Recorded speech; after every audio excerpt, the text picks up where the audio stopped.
Hey, all my Pisces friends, welcome to my YouTube channel. My name is Teri Hunter. I'm an intuitive astrologer, and I'm here today with your August 2024 monthly horoscope. These horoscopes are based on whole sign Western astrology. So when I'm talking about Pisces, I'm referring to Pisces rising as dictating the landscape of the chart. This is also applicable to Pisces sun, Pisces moon, and if you have 3 or more planets in the sign of Pisces, this video is for you as well. When I refer to a day and a time, it's based on the Pacific time zone, so please adjust for your location. The month starts off with what I think is this theme that's going on between Jupiter and Pluto and the growing square to Saturn. Saturn is in your first house. Pluto is transiting through your 12th house and about to retrograde into your 11th house. And it is in a challenging aspect to your house of home, Gemini. Your house of the 4th house is naturally the house of home and family, where we nurture, where we heal. It's a house of the country of origin and property that we live on. So what's happening here is Pluto is bringing up something that we can't quite put our finger on. A square for me is the box I can sort of see myself in. It presents a fork in the road. I can either default to old habits, or I can really feel the tension of a stretch into a new energy. So here, it's almost as if Jupiter, in its detriment in Gemini, again in your 4th house, is having to look at the details of things versus just skipping over some things and in broad concept. And Pluto's forcing this deeper dive. And that deeper dive could potentially be where there are fears that are holding you back, where you don't feel really embraced for your unique expression and your unique creativity. The sign of Pisces is a very compatible sign, meaning it's very willing to be cooperative with other humans. And yet, at the same time, Saturn has been calling forth for Pisces to create a really strong connection and relationship with their divinity within the soul, the inner knowing, and allowing that to be birthed. So in doing so, you're experiencing a sense of your Pisces creativity in an individual way that then contributes to all that you give back to others in your way of compassion and your way of being a very healing energy. So this is a really powerful way to start the month. Again, this is going to run through probably the first 3 weeks about before the square and a half to Jupiter is over. And so that kind of feels like it's like an underbelly of tension of some kind, or an underbelly of feeling unsure. And it could be unsure about money. There's that possibility because both those planets rule money. Now we see Mercury over here in Virgo. Virgo is your 7th house of contractual partnerships, both professional and intimate, as well as where you create a sense of peace and harmony and balance for yourself. Mercury is stationing, which means it's sitting in the sky, waiting to retrograde. And the thing about this particular position is that Mercury is going to go to 4 degrees. That is naturally the 4th house Cancerian degree before it retrogrades. It is in its rulership in Virgo, but it is also in its exaltation. So it is in a very strong position, even more so than when it is in Gemini because of the exaltation. So now we see this tension between Mars and Mercury. And that tension could be memories. It could be thoughts of your childhood, or even sibling interaction, or wherever there was a sense of contrary. You know, Gemini is very light and breezy and curious, doesn't really dig too deep. And Virgo wants to analyze something, wants to look at it, wants to make sense of it, wants to find a logic and analyze the process. So there could be conflict going on in this dynamic where you're just feeling a push-pull between, you know, some of the things that are. I also want to say this could be a male sibling or a male in your life that's creating a challenge. Just want to, because I have Venus right here, and there's a feeling of opposition between man and woman in some way. And it doesn't have to be loud. It could be very quiet and internal, which is what I think Jupiter and Pluto's square and a half is bringing to the underbelly of things. This is just the beginning of the month. So let's go to the 4th, where we see a new moon at 4:13 a.m. in Leo. Now, this is at the Piscean degree. So this is at your degree. Leo is your 6th house of work, of service to others, of your health, and of your pets. It's also really rules your mental health, like how you handle stress and how you handle your daily activities. That's very much within the 6th house. And so here, there's the opportunity to plant the seeds for new things that play to that sense of individuality I spoke of earlier, that Piscean energy here. And it's supported now by Jupiter's sextile.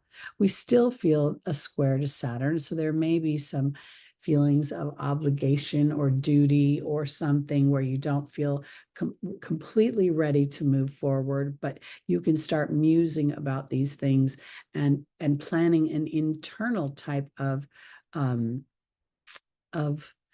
dynamic, because we're planting the seeds in the darkest phase of the moon. So it's something about allowing a nurturing process, allowing a process that's natural to the seed that is planted. When we plant corn, we don't go in and dig up the ground to look to see how the seed is germinating or how it's rooting. We trust that it knows the process. And that is where it leads me to Venus. Venus is at 29 degrees on the fixed star Regulus. This is the star of the royals. It is in a blind spot in a finger of God, the Yod, to Neptune. And then it's in a quincunx blind spot to Pluto. And Pluto and Neptune are in a sextile. So when we see this in a natal chart, it's called a Yod, Y-O-D. It's called the finger of God. And here it's really pointing at an opportunity to really see your value, to stand within the royal divinity that you are.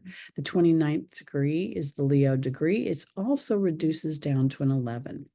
And I feel like the fact that Venus is moving forward, and Venus, just off the cuff, I'm going to say Venus has no retrogrades this year. So she's booking it through the Zodiac and really taking in each thing without review. So here now, this blind spot is her best friend, Neptune, saying, wait, don't forget to listen to your inner voice. Yes, retrograde, 29 degrees. Yes, you listen to your mind, 38 minutes, another 11 here. Listen to your mind, but is your mind being inspired by your heart, by your inner knowing, by your inner voice? Now, Mercury on this day is about to go retrograde. I'm going to move to later on in the evening, quite late in the evening, and we will see that Venus moves into her fall in Virgo, where she becomes very practical and analytical and wants logic on some level, wants to be of service, wants her value to be shown. And then we see Mercury is going to go back and become the focal point of this finger of God for the second time. The first time was at the end of July. And at the same time, while all of this, what is your value? How do you feel about yourself? Are you coming from some sort of fear and dominance that's happening through the physical experience? Pluto rules that the ability to manipulate through fear, the ability to make someone do something that they wouldn't normally do because they feel like they have to, or they won't get what they need. That's the really deep, dark side of Pluto and of the Scorpio energy.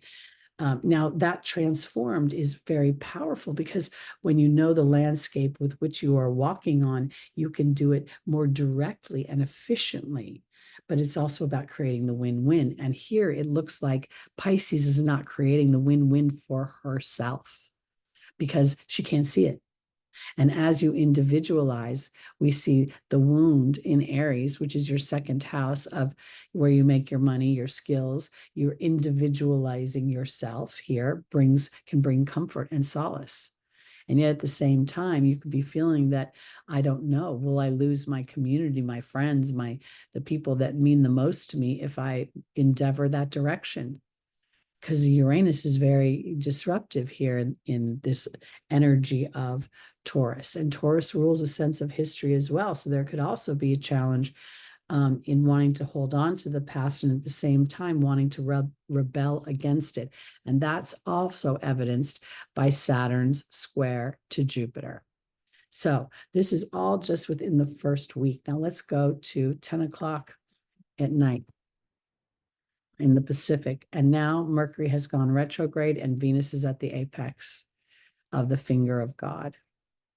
So this is just really powerful energy. We are all going to be thinking about our environments, our everyday lives, our money, how people have power and control over us and potentially are deceiving us. Neptune can rule deception. And, here, while this is in your first house, there could be a feeling that the things that bring you comfort are being eroded and you don't know how to stop it because you can't see where the leak is or where the problem is. And Mercury's retrograde could very much bring that to the forefront. So now let's go to the 14th. And the reason I'm going, let me mention the days of the retrograde real quick. The days are from August 4th, Mercury retrogrades at 4 degrees of Virgo. It goes all the way back to 21 degrees of Leo. It will move forward on the 28th of the month. So all of August is a mental review, a review of my thoughts, my speech, my joy, my entertainment, my self-expression. Leo's always going to represent those kind of things. And so no matter the house, and here it happens to be your 6th house of work. I'm going to the 14th because these dynamics are all in play for those next 10 days, I think. Whoops, all I have to do is go here, silly. And I'm going to go back to 12 o'clock in the afternoon. Now, at this time, we see that Jupiter and Mars are in exact conjunction. Gemini is, again, your 4th house of home, property, your family, your feelings of nurturing and being cared for and supported. And this is kind of a challenging dynamic here on the 14th because we see that the moon in Sagittarius, your 10th house of public reputation, career, ambition, and reputation, is in an opposition to this 4th house. And so emotionally, you may be feeling, you're really wanting to embrace more diversity, and it feels as if that's just creating inflammation.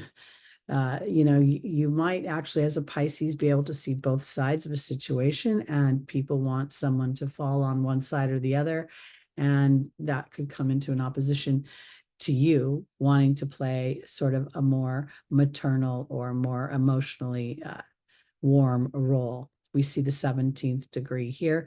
We also see that the moon is in a square to Saturn in your 1st house. And Saturn is now almost in an exact square, but pretty darn close to these two planets. So we have a T-square. There is something being focused at you that feels as if an old story wants your agreement to it, and you may not agree to it anymore. You may have evolved into different ideologies and philosophies, and they're challenged. We also see that Mercury is now retrograded to the 0 degree, being the focal point of this yod. And it could very well be that you're feeling that your innovative ideas and thoughts are not being accepted. They're being argued with, and you might be living on a really, like, what appears to be obvious platform of diplomacy, and it's not working because people are going to be very impassioned. This is a very polarizing dynamic right now. The United States is in an election year, and I believe that the 14th is the date of the Democratic National Convention, or it's within a few days of it. So all of these things are going to be in play. And we have a loose T-square right now with Venus, but in no short time, she is going to move to about 17, 18 degrees and be in a tight T-square over here, which is really going to be something or other. So let's go there. Let's just go there. This is going to be on the full moon on the 19th. This is a full moon in Aquarius. It is at 11:25 a.m. Pacific time. And we see the sun and the moon are in an opposition at 27 degrees, with the focal point being Uranus. Uranus is squaring both the sun and the moon. And Mercury is sitting right there with the sun. Now, we often think that when a planet is too close to the sun, it's combust. But Mercury is very used to traveling close to the sun. It's very hot by nature. And here I think that there are thoughts about home, about the Cancerian energy right at this full moon. The 27th degree is the Gemini degree. Oh, I'm sorry, the Venusian 26 is the Venusian. No, it is the 27th degree is the Gemini degree. The 26th degree is the Venusian degree. Okay, I'm sorry for that stutter, my brain. There's a focus here because Taurus also rules our money. It rules our personal history. And for you, it's your third house. So it's going to also rule the community that you interact with, your teammates, your workmates, and a little bit about how you think. And you could be very nostalgic and have a sense of wanting freedom and nostalgia at the same time. There could be, let me click off of Uranus, this T square from the sun to the moon feels as if it illuminates both Mercury and the sun in one big ball of fire. So Mercury could represent you as a child. It could represent your siblings. It could represent how you were imprinted at that time. And here you are in your sixth house of health now, and Mercury ruling the mind, you might feel super stressed. And I want to offer it this way because the best way that Pisces can actually alleviate that stress is to look to your individual desires versus, again, that cooperative, compassionate, empathetic dynamic, because you don't want to feel like you're getting swallowed up. And that might be what this illumination is very much about. And there could be a sense of almost being released or liberated from that situation by understanding the contrast of it. So this is the full moon. Now, at the same time as the full moon is happening, Mercury and Jupiter and Saturn are in their exact square. That first one of three. There will be a second in December when Jupiter goes retrograde, and then again in January when Jupiter moves forward. We see that the square is also now tight with Venus, and Venus is in an opposition to Saturn. So here we have government, we have authority, we have restriction, we have limitation, we have our money, our self-worth, our feeling of value, our feeling of comfort. We have here in our fourth house of home, these ideologies, this wanting of expansion, but the expansion can't happen without really looking to the details of things. And then we have Mars calling for diplomacy at the Libra degree during this time, which may be very, very difficult to attain because the sun is now starting to get into its position to be the apex of the yod that is another running theme through this month, the finger of God. First, how will you think? Then how will you evaluate yourself and feel a sense of thriving as represented in Venus? And then the sun is our ambition, our drive, our ego, our vitality. And it could be very challenging at this time to feel that vitality. And not just because it's you, but because you could inadvertently be over empathizing and taking in emotionally what your soul knows is the beginning of a very transformational period for humanity. And it may sound exhausting to you.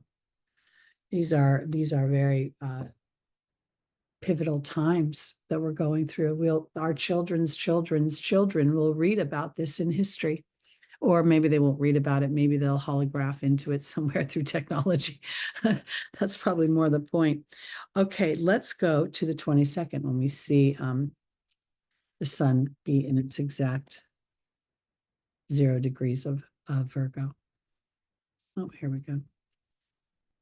So now there's the sun having literally its moment of having to decide, am I really going to allow myself to project a more innovative part of myself, a part of myself that is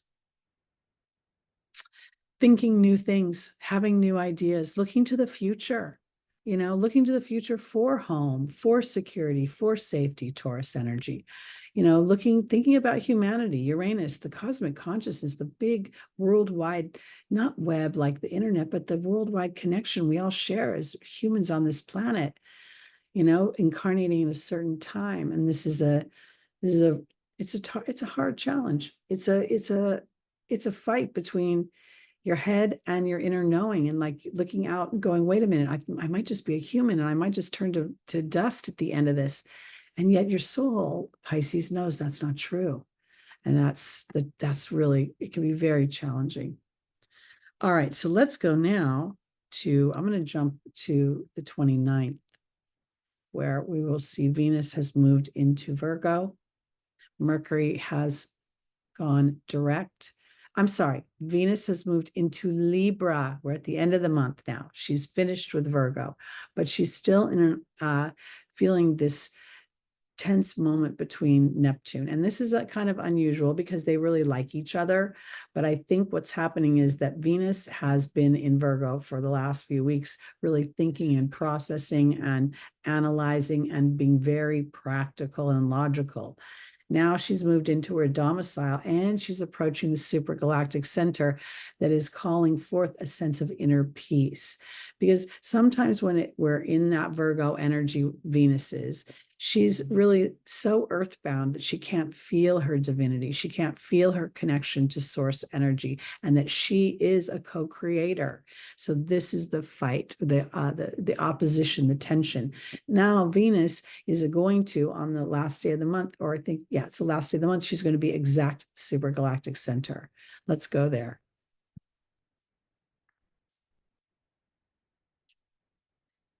The supergalactic center is at 2 degrees, 22 minutes of Libra. It is themed by the relationship dynamic, as is Libra. But here, this is a very specific relationship with source, with the source being you, understanding that you are many things. You are inhabiting a physical experience, but most of your soul is not in this encased, dense body. And as you become aware of that, you become a powerful co-creator with the universe. Now, while you're in the physical Pisces, you're experiencing this as the South Node is transiting, right, Venus is going to go right over that. This Libra energy is your 8th house of transformation. This South Node is giving you an opportunity to really, again, connect to your divinity, which may feel erosive to the material world, and yet it offers so much bounty through your individuality as you stretch for that North Node energy, and allowing that individuality in your house of skills, in the house of your voice. So the month ends very powerfully. Now, Venus is no longer the subject of looking deep within for her issues. Now she's being supported and liberated as a result of it by both Pluto and Uranus, offering her liberation, because she's looked at some things and she hasn't villainized them, but rather transformed them into tools that serve a bigger picture. Now, I just want to emphasize for my Pisces that you are a very creative energy. And that creative energy is in many ways a meditation for you. And as you allow yourself to express that creativity, and maybe even get lost, in music or song or poetry or dance, you'll be able to balance the energies of this month, which are extremely challenging. Because we're going through as an Earth population an opportunity for a new frequency. And that frequency is a frequency of awareness that then kicks in the laws of attraction in such a larger way that the co-creators that we are becomes obvious and then is rooted into our everyday life. All right, my Pisces, that's it for August 2024. Again, my name is Teri Hunter. I'm an intuitive astrologer. I'm available for readings. My information is below. And please join me Sunday mornings live at 11 a.m. Pacific time, where we look at the week's ahead transits and we do an angel reading and a tarot card for each sign. All right, Pisces, have a lovely August 2024. I'll see you in September. Bye-bye.